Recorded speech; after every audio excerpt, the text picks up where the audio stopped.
Et c'est l'heure des bons conseils de l'été, comme tous les mercredis en ce mois de juillet. Nous sommes avec notre vétérinaire Anne-Laure Bramy. Bonjour Anne-Laure, vétérinaire à la clinique des Coquelicots de Saint-Germain-en-Laye. Merci d'être avec nous. Nouveauté, désormais, vous posez vos questions directement Anne-Laure au 0826 300 300. Vous avez un chien, un chat ou tout autre animal de compagnie. Vous interrogez sur son comportement, sur sa santé. C'est simple, vous nous appelez 0826 300 300. Alors, on a une première auditrice, c'est Delphine qui nous appelle d'Avignon. Bonjour Delphine.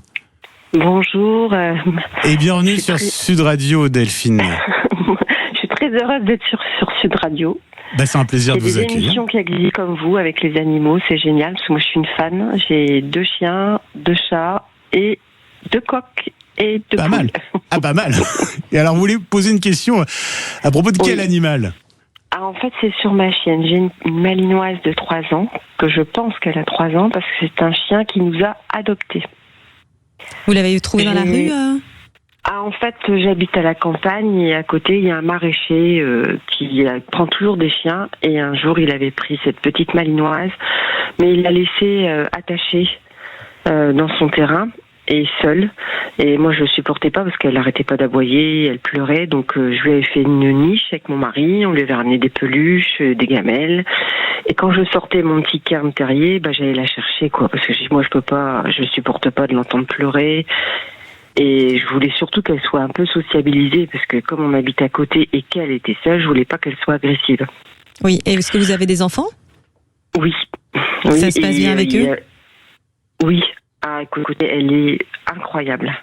Et alors, c'est quoi la question, le problème que vous rencontrez, Delphine ? C'est qu'on a fini par adopter Maya. Parce que comme elle était toujours à la maison, il nous l'a laissée. Alors le problème, c'est que Maya, avec mon mari, on aime bien aller les balader le matin et on va faire un petit loto au village.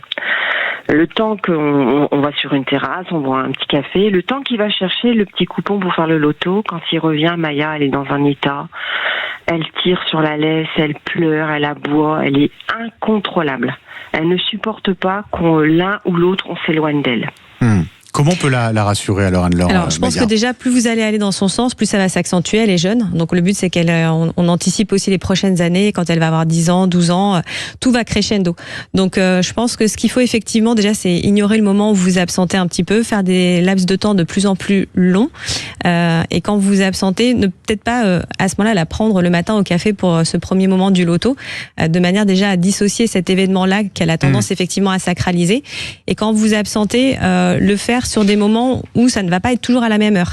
Si vous faites toujours la même heure, le même créneau, l'animal, lui, prend ses marques et ne supporte pas le changement. Donc, si vous voulez faire un loto, c'est peut-être changer vos horaires déjà pour aller effectivement prendre le café, mais à différents instants. Et puis, si un s'absente, si l'autre s'absente, déjà ne pas caresser, ne pas regarder, ne pas faire comme si cet instant allait arriver.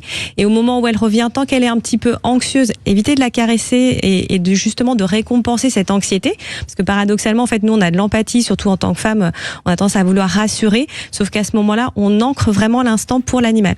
Donc le but, effectivement, pour elle, ce serait de faire comme si de rien n'était, comme si vous n'étiez pas absenté, comme si la situation n'était pas vraiment arrivée. Et au moment où elle va être calme et apaisée, là, par contre, effectivement, la caresser pour remercier, récompenser cet instant de plénitude et avoir cet effet-là positif. Si elle est un peu gourmande, vous axez un peu sur la friandise et voilà, comme ça, on agit avec le ventre aussi. Delphine, on a Simon dans un instant au 0826 300 300. Vous avez une autre question à propos de votre chienne, votre malinoise Maya, c'est qu'elle déborde d'énergie, c'est ça ? Alors c'est un problème en tout cas, un peu trop d'énergie. Quand elle voit un bâton, c'est fini. Alors moi, ma crainte, c'est qu'elle joue avec tout le monde. Maya, c'est un amour. C'est vraiment, c'est le contraire de l'image qu'on a de malinois. C'est vraiment un chien qui est...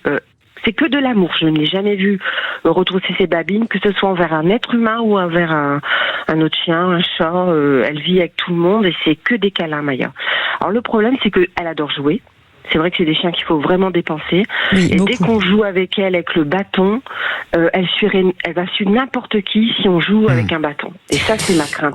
Alors déjà, 2 choses. Moi, je vous recommande déjà d'arrêter de jouer avec des bouts de bois. Je suis navrée si je la prive de son doudou. Je pense qu'il vaut plutôt jouer avec des jeux en corde tressés. Parce que le bois, attention, quand ça se plante dans la gorge, dans l'œsophage, il y a des risques de corps étrangers, d'échardes. L'œsophage cicatrise très mal, sténose. Donc faites attention. Si possible, retirer complètement le bâton.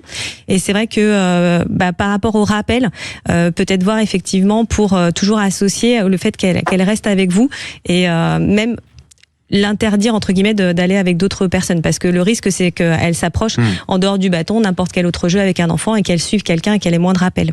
Merci beaucoup Delphine, merci pour toutes ces questions et donc les réponses à l'instant d'Anne-Laure. On est avec Simon de Perpignan au 0826 300 300. Simon, bonjour. Oui, bonjour Benjamin, bonjour Anne-Laure. Bonjour Votre Simon. Question, mon cher Simon, à Anne-Laure. Alors, moi, j'ai juste un petit animal qui est une petite chatte qui vient de Guadeloupe, qui a 9 ans. Oui. Elle est elle a toutes les qualités d'une chatte câline et tout ce qu'il faut, elle est joueuse. Deux petites choses, c'est que de temps en temps, elle a tendance à nous mordre le mollet par derrière, sûrement pour attirer l'attention. Est-ce que c'est Et récent surtout, ou est-ce qu'elle le fait depuis toujours? Non, elle le fait depuis quasiment toujours. Elle sort beaucoup ou pas? Elle sort beaucoup, elle a une chatière, elle est libre de rentrer et sortir comme elle le souhaite. D'accord, parce que parfois les chats peuvent se mettre à nous chasser, notamment quand ils vivent en appartement et qu'ils s'ennuient. Et du coup, l'instinct de chasseur revient. Par rapport à ça, est-ce que vous avez... vous me dites qu'elle sort, mais est-ce que vous la voyez sortir et avoir une activité extérieure comme ça suffisante? Ah oui, elle va chez les voisins, elle fait ses petits périples comme elle le souhaite, oui. Alors, si elle a pris l'habitude de faire ça, pour la dissuader et faire en sorte qu'elle arrête, vous pouvez prendre sur vous des petits pistolets à eau, ça fait pas mal et ça provoque pas de douleur, pour associer quelque chose de désagréable pour elle aussi, parce que si quand vous lui mordez les mollets, vous ne faites rien, elle recommence parce qu'elle trouve ça drôle, hein, donc au bout d'un moment, c'est des prédateurs.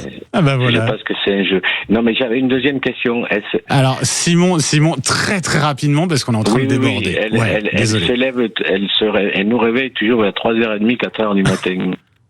Alors pareil, si vous répondez au fait qu'elle vous réveille, les chats sont des animaux nocturnes, hein, donc ils ont envie de sortir pour chasser les souris ou avoir leur vie de nuit. Si vous répondez quand pareil, vous pouvez utiliser aussi le petit pistolet à eau, sinon le coussin, ça fait pas mal, et jetez gentiment les coussins de façon à dissuader l'animal de revenir, ou des paquets de Kleenex ou des boules de chaussettes pour associer ça à quelque chose de négatif, sinon elle va recommencer si vous lui répondez. Et voilà, vous savez tout, Simon. Merci Simon d'avoir été avec nous ce matin sur Sud Radio 0826 300 300. On continue Anne-Laure Bramy, de répondre aux questions des auditeurs la semaine prochaine. D'ici là, vous appelez dès maintenant pour poser votre question 0826 300 300. Manu, au standard, met votre question de côté et vous rappellera la semaine prochaine pour poser la question directement à Anne-Laure Bramy. Merci beaucoup. Merci bonne journée à vous bonne et puis à la semaine prochaine.